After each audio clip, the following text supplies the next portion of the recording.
Sorry for the wall of text, but I need to get this off my chest before I completely lose it. My hands won't stop shaking, and I've rewritten this like 5 times already. I've been with Nicholas for 5 years, married for 3. We didn't meet through dating apps or anything like that. We actually got locked in an art gallery storage room together when the electronic lock system malfunctioned. We ended up trapped for over 2 hours with just his protein bar to share while sitting on the floor surrounded by wrapped sculptures. Maintenance took forever to arrive, but honestly, it was the best meet cute ever. We talked about everything from Caravaggio to our weird childhood pets. When we finally got out, he said being trapped was the luckiest accident of his life and asked for my number. Life with Nicholas has been mostly good, TBH. We bought a small house 2 years ago, have a decent group of friends, and generally enjoyed building our life together. My birthday was last weekend. Nicholas has always made my birthdays special, though. Last year, he surprised me with a weekend trip to Shenandoah. The year before, he organized this amazing dinner with all our friends. But 3 weeks ago, he told me he had this mandatory work retreat over my birthday weekend that he absolutely couldn't get out of. I was disappointed but tried to be understanding about it. He seemed genuinely upset about the timing and kept saying how his boss was being a complete jerk scheduling it over the weekend. He promised we'd celebrate when he got back, maybe even do a mini vacation. I believed him completely. Stupid me. The night before he left, he gave me a small gift, just a pair of earrings, and apologized again for having to miss my birthday. He kissed me and said he wished he could stay. I watched him pack all his business casual clothes and his laptop. He even packed those ridiculous team-building activity clothes companies always make you wear. I helped him pack. God, I'm an idiot. So my birthday weekend came and went. I spent it alone, ordered DoorDash, binged a couple seasons of that new show, and had a FaceTime call with my parents who wished me happy birthday. My mom asked if Nicholas was doing anything special for me, and I told her about his work thing. She seemed surprised, but didn't say anything else. Now I know why. On Monday, Nicholas came home with souvenirs, fancy chocolates, and a small bottle of wine from the retreat resort. He went on about boring meetings and team-building exercises, seemed tired but happy to be home. Everything felt normal. Then Kayla texted me out of nowhere. We're not super close, more like casual friends. So I didn't think much of it when she said, "Hey, call me when you're alone." I figured maybe something awkward happened or she needed to vent. When I called, she was quiet at first. Then she asked, "Is Nicholas home?" I said no. Then she goes, "Okay, I wasn't going to say anything, but I saw something on Instagram and I don't know if it means anything, but I recognized Tina." I didn't understand at first. Recognized her where? She sighs and says, "One of my mutuals posted a story from a spa over the weekend, just a chill pool video. But I swear to God, Nicholas and your sister are in the background." She sends me the screen recording, and there they were. Nicholas and Tina, my husband, my sister, in the background clear as fuck, his arm around her. She's leaning into him, he's rubbing her back. They're laughing, smiling, looking comfortable, looking happy, like a damn couple. Meanwhile, I was home alone on my birthday, thinking he was at some mandatory work retreat. God, I'm such an idiot. I watched that 10-second clip on repeat. Couldn't believe what I was seeing, but it was them, 100%. No question. He wore that same stupid vest I helped him pack. She had on the earrings I gave her. You literally cannot make this up. And all this time, they were at a spa together, holding each other like nothing else in the world existed. Like I didn't exist. I don't even know what burned more, the cheating or the fact that they didn't even care enough to hide. He didn't slip up. He didn't make a mistake. He just didn't give a damn. And I would have never known. Not unless some girl Kayla barely knows happened to post a pool story at the exact wrong time for them. I checked our joint account and found a $1,200 withdrawal from the Friday before, nothing labeled as spa or travel. I checked his personal account that I sometimes access for emergencies, but it showed nothing unusual. Then I remembered my birthday money. My grandma had mailed me $800 in cash, like she does every year. I'd tucked it into my wallet to deposit later, but when I checked, it was gone. Suspicious, I called the spa pretending I needed a receipt for expense reporting. The woman on the phone was incredibly helpful. She looked up the reservation under Nicholas's name, confirmed the dates, and said it was for their romantic weekend package for 2. The total, $1,950, paid with $800 cash and $150 from a credit card. I realized then, the cash was my birthday money. The rest? That $1,200 withdrawal I saw on our joint account. He must have used that to pay off the credit card after the trip. He stole my freaking birthday money to take my sister to a spa resort over my birthday weekend. I waited until Nicholas got home. I showed him the videos Kayla sent me. His face went white, then red. He started with excuses. Tina was going through a hard time and needed someone to talk to. He was just being supportive.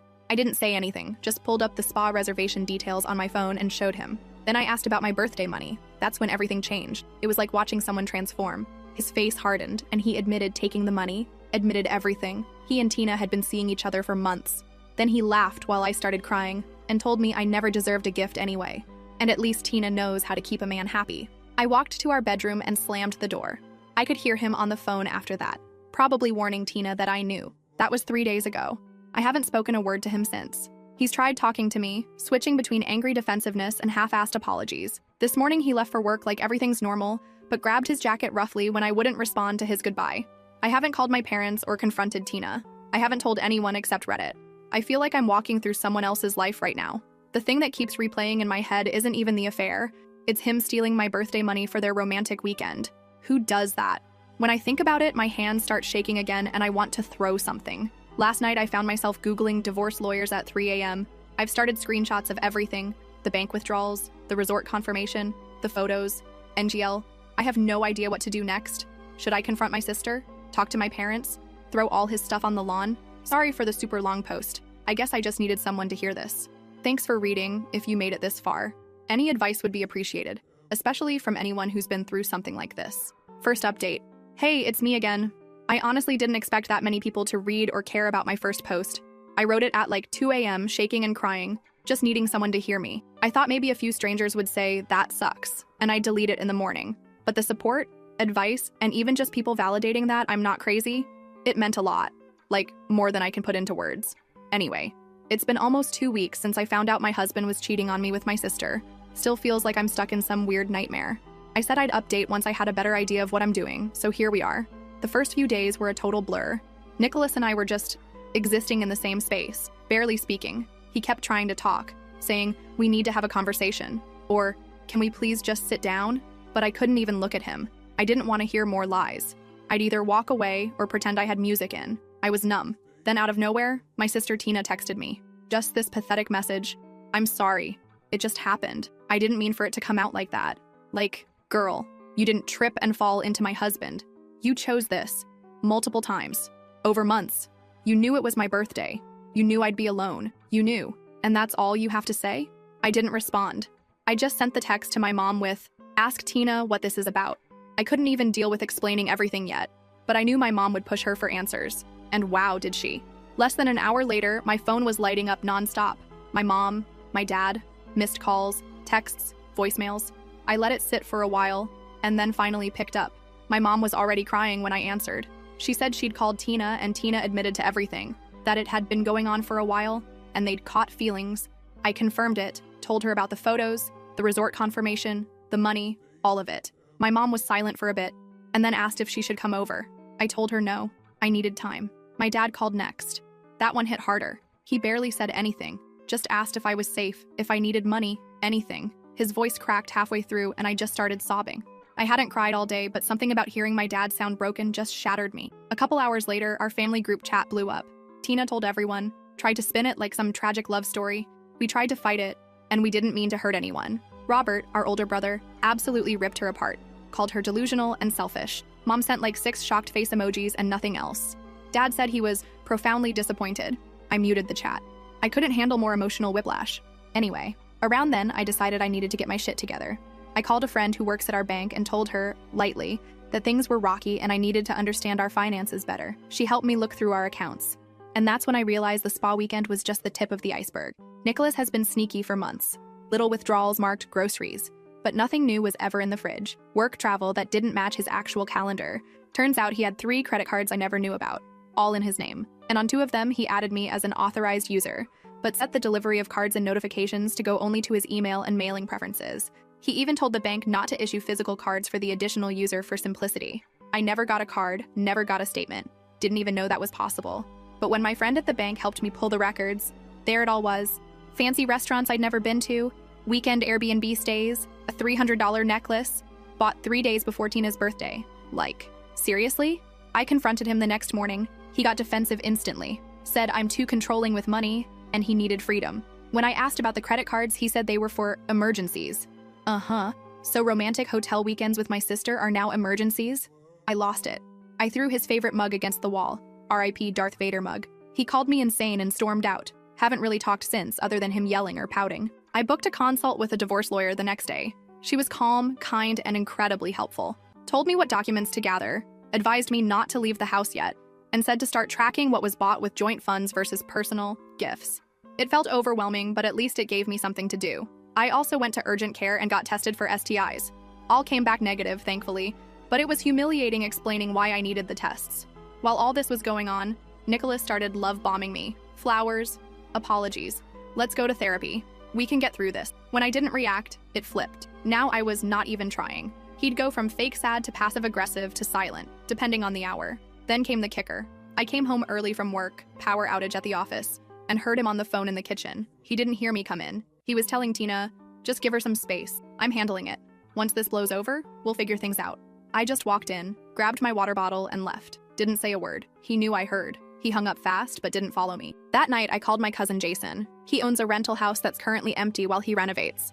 I didn't even get through the full story. He said, "It's yours. No pressure. Pay what you can." I cried again, but this time it was relief. Since then, I've been slowly moving stuff over while Nicholas is at work. Just the essentials for now. Documents, clothes, sentimental stuff. I've opened a new bank account at a completely different bank. I'm setting myself up to walk away clean. Last weekend, Nicholas ordered an expensive watch online, $2,100 paid for with our joint account. He claimed it was for work meetings to keep up appearances, but I knew it was just another attempt to stroke his ego in the middle of all this chaos. The delivery was scheduled for yesterday, when I'm usually at work, but I'd swapped shifts last minute and happened to be home when the courier rang the bell. I signed for the package and out of sheer curiosity and spite, opened it. And there it was, the shiny, absurdly overpriced watch. For a second, I thought about just leaving it on the table as more evidence of his reckless spending. But then I thought, why should I? This came out of our joint account. I didn't want to cause a scene or break any laws, so I looked up the store's return policy. Turns out, as long as the item was unopened and I could prove the purchase came from a joint account, they'd allow an in-person return for refund. No questions asked. I drove to the nearest branch the same day with the receipt from our online banking. The clerk barely blinked, scanned the barcode, confirmed the transaction, and processed the refund right there. The money went back into our joint account within the hour, but I'd already set up account alerts and knew exactly when to move my share into my new bank. He probably wouldn't even notice until the next time he tried to flex. Nicholas is away at an actual work conference right now. He has no idea that the house is half empty, that I've got divorce papers drawn up, or that he'll be walking into the ugliest wake-up call of his life. I don't know what happens next. I'm terrified. I'm pissed.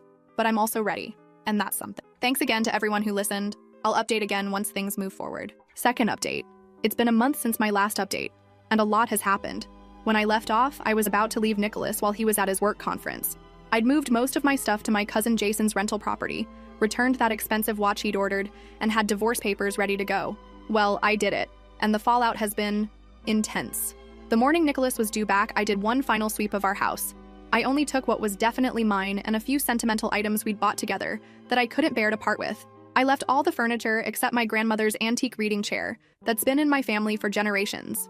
I placed the divorce papers on the kitchen table with my note on top. You were right. I don't know how to keep a man happy, but apparently, neither does my sister. Next to it, I left my house key and wedding ring. Then I walked out. For good. That night at my new place was weird AF. I felt hollow, like I was watching someone else's life. I kept my phone turned off because I didn't want to deal with the inevitable explosion once Nicholas got home. When I finally turned it back on the next morning, there were 27 missed calls from Nicholas, 12 from Tina, 5 from my mom. Nicholas left voicemails that started confused. Hey, where are you? Did you go to your parents? Then turned angry. What the hell is this? We need to talk right now. And finally sounded desperate. Please call me back. We can work this out. I'm sorry. I made a mistake. Tina's messages were all about Nicholas pulling away from her and asking if I'd talk to him. She had no clue I'd left and served him with papers. My mom was just checking if I was okay after Nicholas called them looking for me. I texted mom that I was safe, but needed space. I didn't respond to Nicholas or Tina. Around noon, my lawyer emailed me. Nicholas had already contacted her office. She reminded me not to talk to him directly about anything related to the divorce and to forward any messages from him to her. Honestly, it was such a relief having that boundary. The next few days were a blur of logistics. Setting up utilities, changing my address everywhere, telling people at work about my new contact info. Nicholas kept switching between blowing up my phone and going silent for hours. I documented everything but didn't answer. Then came the first real surprise. 5 days after I left, Tina showed up at my workplace. I was walking to my car after my shift when I spotted her leaning against a lamppost in the parking lot, arms crossed, eyes red like she'd been crying. When she saw me, she straightened up and started walking over fast. I almost kept going. Every instinct told me to ignore her. But she called my name loud enough that a couple coworkers turned to look. I didn't know where else to go, she said. She didn't outright ask for help. Instead, she launched into this rambling story about how Nicholas had stopped talking to her, how he'd promised her all these things and then bailed, how our parents were treating her like she didn't exist. I know you hate me, she said, but you don't get it. He used me too. I thought he actually cared. It wasn't an apology. It was her trying to make herself the victim again, like I'd somehow feel sorry for her. I could see it in her eyes. She wasn't here to fix things. She wanted me to tell her it wasn't her fault. When I didn't say anything, she stepped closer, voice dropping. "You're not the only one who got hurt, you know." I looked at her, really looked at her, and felt nothing. Not anger, not satisfaction at her suffering, not even pity, just emptiness. I told her I couldn't help her and that she should call our brother Robert. When she tried to grab my arm, I yanked it away hard enough that she stumbled backward. Then I got in my car and drove away. Later that night, she texted from a new number. "He's changed. I think he still loves you. We made a mistake." I stared at that message for like 20 minutes. Then I took a screenshot and sent it to Nicholas without any comment. He called immediately, but I didn't answer. An hour later, he texted, "It wasn't like that. She's lying. I never loved her. It was just physical. Please talk to me." I forwarded that message to Tina without comment too. Maybe that was petty, but I wanted them both to see what the other was saying. I wanted them to feel a fraction of the betrayal I felt. A week later, I was served with Nicholas's response to my divorce filing. He was contesting everything: property division, the grounds for divorce, even claiming I had abandoned the marital home. My lawyer said this was typical as an initial negotiation tactic and not to worry. What Nicholas didn't know was that I had documented everything meticulously. Every sketchy financial transaction, every text message, photos of him and Tina together, recordings of his admissions, statements from witnesses. My lawyer seemed super confident we had a solid case. 2 weeks after I left, I finally met with my parents. They looked exhausted. Dad hugged me for so long when I arrived. Mom kept wiping tears. They told me they'd had several conversations with Tina. She was staying with Robert temporarily, but it wasn't going well. Apparently, she kept insisting that she and Nicholas had a real connection and that everyone was overreacting. My brother's wife was apparently ready to throw Tina out herself. I told my parents about the divorce proceedings and my new place. I assured them I was okay financially and emotionally. Kind of a lie, but they had enough to worry about. Dad surprised me by saying they'd already spoken to a family lawyer about removing Tina from their will. I told them that wasn't necessary. She was still their daughter. But Dad was firm. He said actions have consequences, and they raised us both better than this. 3 weeks after leaving, I learned through my lawyer that Nicholas had withdrawn a large sum from our joint savings account, about $7,000. Luckily, I'd already moved most of my share to my new account, but it still felt like another violation. My lawyer immediately filed motions to freeze the remaining joint assets and for temporary financial orders. The court date was set for the following week, but 2 days before, Nicholas's lawyer contacted mine. Suddenly, he wanted to negotiate. No court, no fight. He would agree to my proposed property division if I would agree to keep the reason for divorce private rather than citing adultery specifically. My lawyer advised me this was a good deal. I'd get what I wanted financially without a long court battle. But something felt off. Why the sudden change? Why was he so concerned about the public record? I asked for time to think about it. That evening, I got a text from an unknown number, Tina using a friend's phone. Nicholas's boss found out about us. He's in trouble at work. Please don't make things worse for him. And there it was. Nicholas's work had a strict policy about personal conduct, especially for someone in his position. If the divorce cited adultery with specific details, it could affect his job. That's why he suddenly wanted to settle. I told my lawyer I would agree to the terms with one addition. Nicholas would be responsible for all legal fees, including mine. His lawyer countered, we negotiated, and finally settled on him paying 80% of all fees. The papers would be signed the following week. Yesterday was actually the first day I didn't cry at all. Not once. I went to work, had lunch with a coworker, came home, made dinner, watched a show, and went to bed. Normal things. Small things. But they felt like victories. This morning, I woke up to 15 missed calls from that same unknown number Tina had been using. I haven't listened to any of the voicemails. I don't need to hear her excuses anymore. This afternoon, I was grocery shopping when I got an email from Nicholas's company. Not directly from HR, but from their legal department. Apparently, Nicholas told them I was spreading false rumors about him at work, including claims of infidelity. The email was framed like a basic fact check. They said they were conducting an internal review and wanted to confirm whether certain allegations were true. I stared at that email in the middle of the cereal aisle for so long. An employee asked me if I was okay. When I got home, I sent the email to my lawyer immediately. She called me 10 minutes later and said we'd respond officially, but carefully.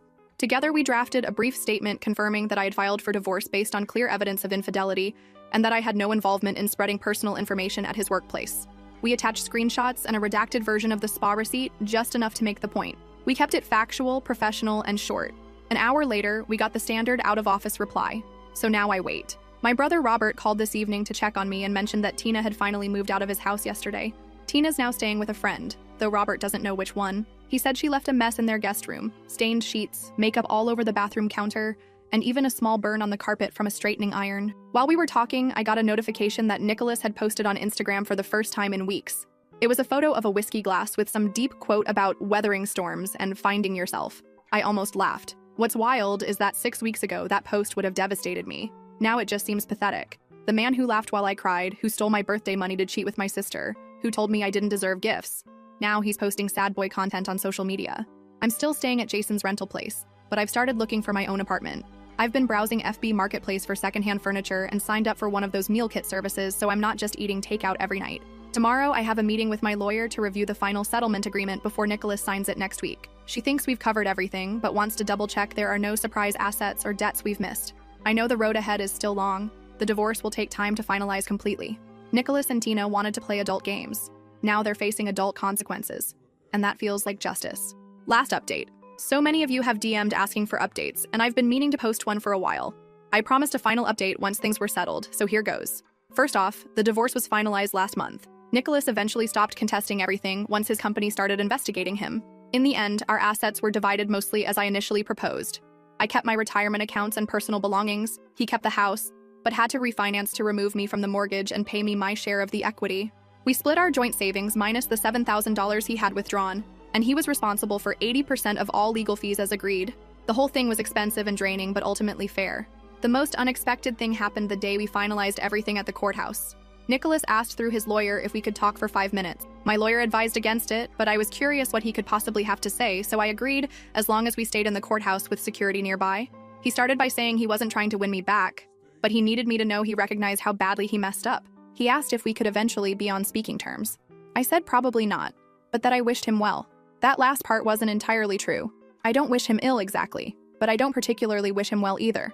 I just want him to stay in my past. As for Tina, that's more complicated. After getting kicked out of Robert Place, she bounced between friends' couches for a while. Most of them got sick of her after a couple weeks. According to my mom, she'd stay up late drinking wine and crying about how unfair everything was, but wouldn't actually do anything to improve her situation. She eventually moved back in with our parents about 3 months ago. Mom says it's been super tense. Dad barely speaks to her, and Mom is caught in the middle trying to keep peace in the house. Tina found a job at some call center and is supposedly saving for her own place, but the progress is snail slow.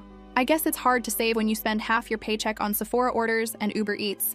We still haven't spoken directly since that day in the parking lot at my work. She sent countless texts from various numbers after I kept blocking her. They've evolved from defensive, "You don't understand what Nicholas and I had," to desperate, "Please talk to me, I miss my sister," to resigned, "I know you'll probably hate me forever." I haven't responded to any of them. My extended family knows something happened between Tina and me, but not all the details. Most haven't pried, though my grandma, the one who sent the birthday money Nicholas stole, cornered me at Christmas and told me that whatever Tina did, I should remember that forgiveness heals the forgiver more than the forgiven. I nodded and changed the subject. Love Grandma, but she doesn't understand that some betrayals can't just be forgiven with a hug and a prayer. As for me, I'm doing okay. Better than okay sometimes. I found my own apartment 2 months ago. A small 1-bedroom with good natural light and a tiny balcony. Last week, I went on a 3rd date with a guy I met through a friend. He's a radiologist at the children's hospital across town. He knows the broad strokes of my story and hasn't run away screaming yet. We're taking things extremely slowly, but it's nice to remember that not all men are trash. The most surprising development has been my relationship with my brother Robert. We were never particularly close growing up, 5 years apart and with totally different interests. But throughout this whole mess, he's been my biggest defender. When Tina tried to paint herself as the victim at a family dinner I wasn't attending, he apparently shut her down so thoroughly that she left the table crying. He calls me weekly just to check in, and his wife has become like the sister I feel I've lost. A few weeks ago, I ran into Nicholas at Target. I just nodded politely and walked away. Later, when I went to check out, the cashier told me someone had paid for my items. I knew it was him. I donated the exact amount, $74 and change, to a shelter that afternoon. I didn't want anything from him. The money from the watch return that I mentioned in my last update, I used it to book a solo trip to Costa Rica next month for my 30th birthday. I'm going to stay in a little beachfront cabin. I deleted my old Instagram, too many memories with Nicholas and Tina, and created a new private one with just close friends. I've been learning to cook actual meals instead of living on frozen dinners. I don't know if Tina and I will ever repair our relationship. Some days I think the sister I loved died the moment she chose to betray me. Other days, I remember the little girl who used to follow me around asking to borrow my clothes, and I wonder if something of that bond remains buried under all the hurt. Maybe time will tell, but I'm not rushing it.